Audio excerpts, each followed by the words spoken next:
학기를 시작하기 전에 우리가 뭘로 준비하자고 했었죠? 네, BTS 특세. 네, 지난 한 주 동안 잘 마쳤는데 우리 같이 참여한 친구 손 들어볼까요? 네. 좋아요. 우리 친구들 이따가 선물을 받을 텐데 너무 다들 고생했습니다. 여러분들이 일주일 동안 새벽을 깨워서 기도했던 그 기도 제목을 하나님께서 다 들으시고 가장 좋은 것으로 응답하실 줄 믿으시기 바랍니다. 혹시나 나는 특세 때 못 가서 새학기를 기도로 준비 못했다. 아직 기회가 남아 있어요, 여러분. 여전히 아직 새학기 시작하기 전에 시작하면서 하나님께 기도함으로 하나님의 능력 무장해서 새학기 맞이하는 여러분들 되길 바랍니다. 오늘 한번 제목 같이 읽어볼게요. 시작! 네, 나를 향한 하나님의 좋은 계획이 있음을 여러분들은 믿나요? 아멘? 네, 오늘 말씀을 통해서 여러분들을 향한 하나님의 좋은 계획이 있음을 믿으세요. 여러분들은 새 학기가 시작되면 어떤 기분이 드나요? 좋아요. 피곤해요. 기대돼요. 싫어요? 여러분 반배정은 잘 받았어요? 망했어요. 네, 나는 반배정 잘 받았다. 있어요. 너무 다들 모두의 부러움을 살 만한 친구들이네요. 자, 우리가 새로운 반, 새로운 친구들에 대한 설렘도 있지만 다른 한편으로는 친한 친구가 떨어지고 뭐 나만 혼자 떨어진다든지 다 갈라지고 그런 걱정도 우리 마음속에 있을 겁니다. 친구들 중에 BTS 특세를 하며 전도사님이 기도 제목을 적어보게 했는데요. 1학년부터 6학년까지 친구들 중에 가장 많은 기도 제목이 있었어요. 똑같이 적은 거. 어떤 기도 제목이었냐면 새로운 반에서 좋은 선생님과 좋은 친구들을 만나게 해주세요 라는 기도 제목이에요. 여러분 정말 많은 친구들이 이 기도 제목을 가지고 일주일 동안 기도했듯이 우리는 새로운 반에서 좋은 사람 만나는 것에 대한 고민을 하게 됩니다. 친구들은 내가 과연 잘 사귈 수 있을까? 선생님은 과연 나랑 잘 맞는 분이실까? 내가 새로운 환경에서 잘 적응할 수 있을까? 특히 새로운 학교로 전학을 가게 되면 더욱 큰 부담을 느끼기도 하죠. 아무도 모르는 교실 혹은 한두 명만 알고 있고 낯선 분위기 속에서 우리는 불편함을 느껴요. 어떤 친구들은 얼마나 그게 부담스럽냐면 아침마다 스트레스 받아서 배가 아프기도 하고 매일매일 학교 가기 싫은 마음이 들 정도로 힘들어하는 사람들도 있어요. 전도사님은 어땠을 것 같아요? 여러분? 똑같을 것 같아요. 뭐가 어떻게 누구랑? 전도사님 2인 것 같아요? 아직 잘 모르는 거예요. 전도사님은 여러분들 나이 딱 5학년이 시작하기 직전에 이사를 갔어요. 멀리. 그래서 새로운 동네, 새로운 교회, 새로운 학교까지 5학년 때 딱 처음 맞이했어요. 여러분들은 어땠을 것 같아요? 그러면? 생각보다 그렇죠? 전도사님은 친한 친구들과 모두 떨어지고 내가 모르는 동네, 모르는 사람들과 학교도 교회도 그런 공간에 가니까 너무 힘들었어요. 전도사님은 친구를 잘 사귀지 못하거든요. 전도사님이 소심하고 내향적이에요. 그래서 낯선 사람에게 말을 잘 못 걸어요. 안 믿는 친구도 있는 것 같은데 네, 그래서 전도사님은 그때 5학년 때 생각해보면 처음에 친구 사귀기도 너무 어렵고 이미 다 5학년쯤 되면 여러분 1학년 때부터 같은 학교를 다녔던 친구들은 알겠지만 그래도 동네 친구들이 꽤 많이 있단 말이에요. 그래서 두루두루 알고 있고 내가 몰라도 내 친구의 친구 이 정도까지도 알고 있단 말이죠.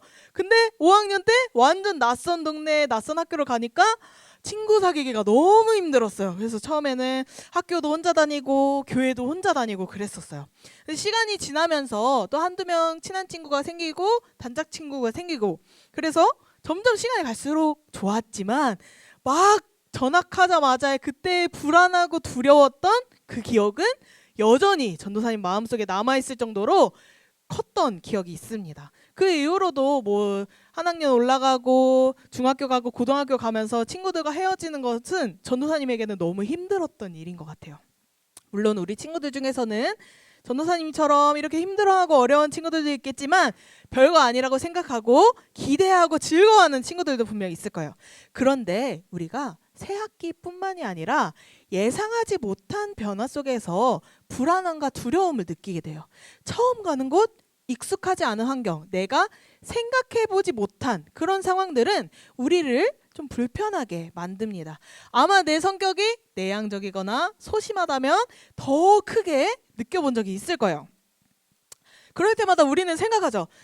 새로운 거 경험 안 하면 좋겠는데, 익숙한 것만 하면 좋겠는데, 무조건 다 좋은 일만 일어나게 해주세요 라고 바라게 됩니다. 근데 성경에도 이런 상황에 처해 있던 사람들이 있었어요. 오늘 우리가 읽은 예레미야 29장에서는 바로 이스라엘 백성들이 그런 상황에 처해 있었어요.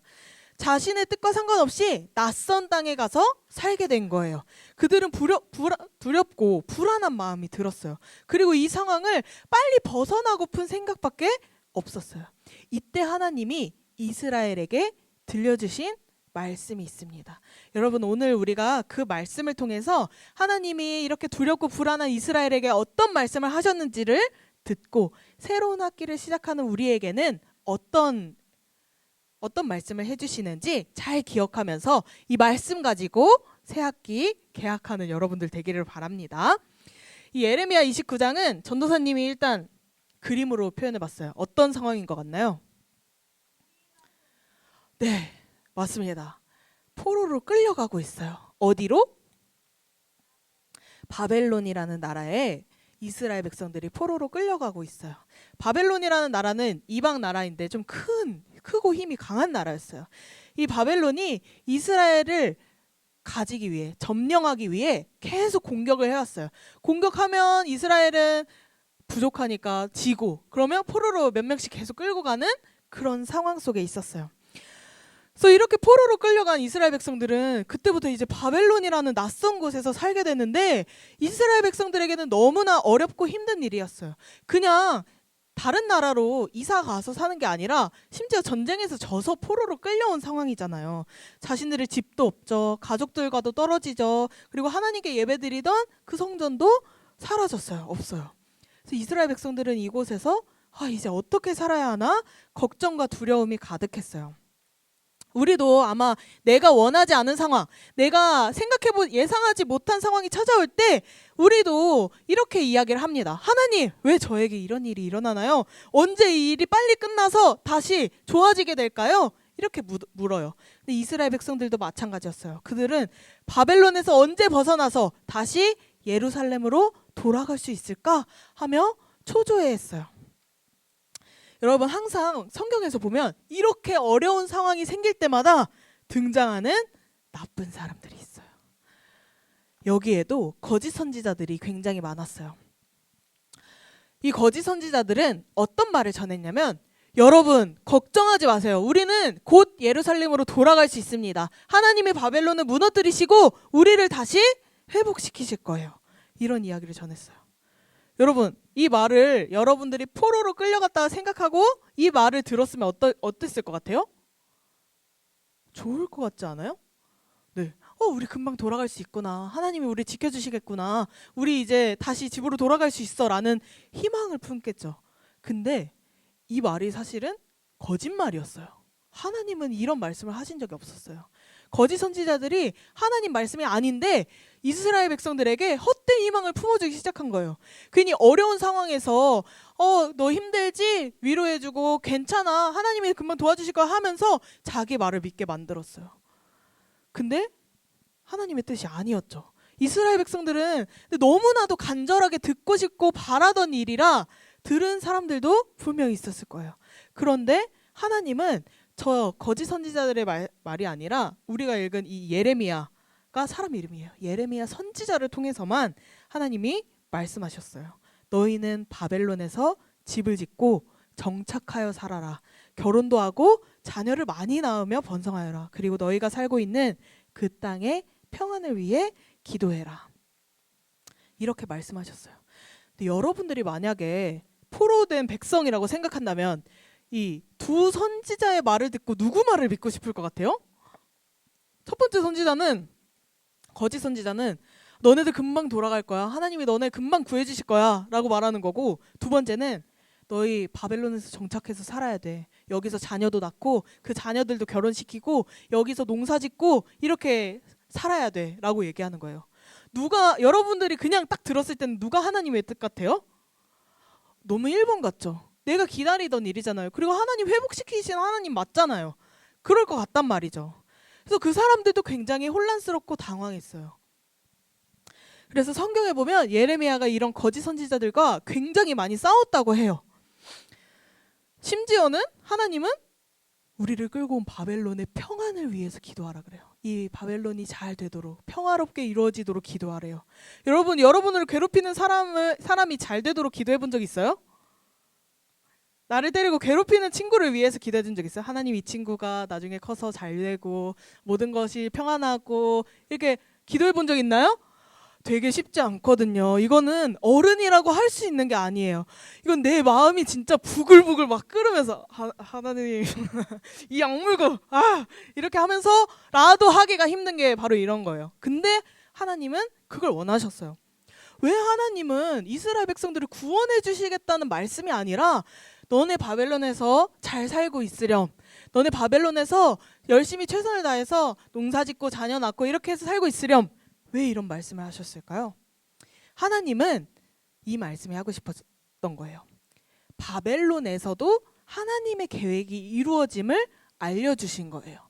여러분, 이스라엘 백성들이 바벨론에 도착했을 때 어떤 기분이었을 것 같아요? 여러분들이 반배정 망했다는 것처럼, 와, 망했다, 난 끝났다, 이제 우리는 아무런 희망이 없어, 우린 이미 졌고 바벨론에 끌려왔고 이제 여기서 평생 살다가 그냥 죽어야 돼, 아무런 희망도 아무런 소망도 없어 보였어요. 그런데 하나님은 그 말씀을 하는 거예요. 너네가 바벨론에 끌려왔다고 실패하고 망한 게 아니라 내가 만든 계획 안에 너네가 있는 거야. 난 너희를 평안하게 하려는 그 큰 계획 속에 이 과정 중에 하나란다. 이게 끝난 게 아니란다 라는 거를 알려주고 싶으셨던 거예요. 왜냐면 하나님이 이렇게 약속하셨거든요. 우리 11절 말씀인데 같이 한번 읽어볼게요. 시작. 너희를 향한 나의 생각을 내가 아나니 평안이요 재앙이 아니니라. 너희에게 미래와 희망을 주려 하는 생각이라. 아멘. 하나님이 어떤 계획을 가지고 계시대요?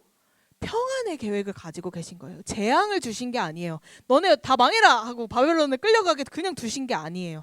이 과정을 통해서 결국에는 마무리에는 평안하게 하시기 위한 과정 중에 하나라는 것이죠.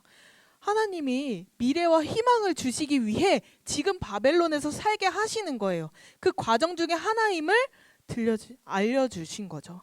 우리도 마찬가지예요. 내가 새 학기를 시작하고 새로운 반에서 걱정이 많아질 때, 혹은 내가 원하지 않는 상황 속에 놓였을 때 그 자리에도 하나님의 계획이 있다는 것을 믿어야 돼요. 하나님께서는 우리에게도 이렇게 약속하신 거예요.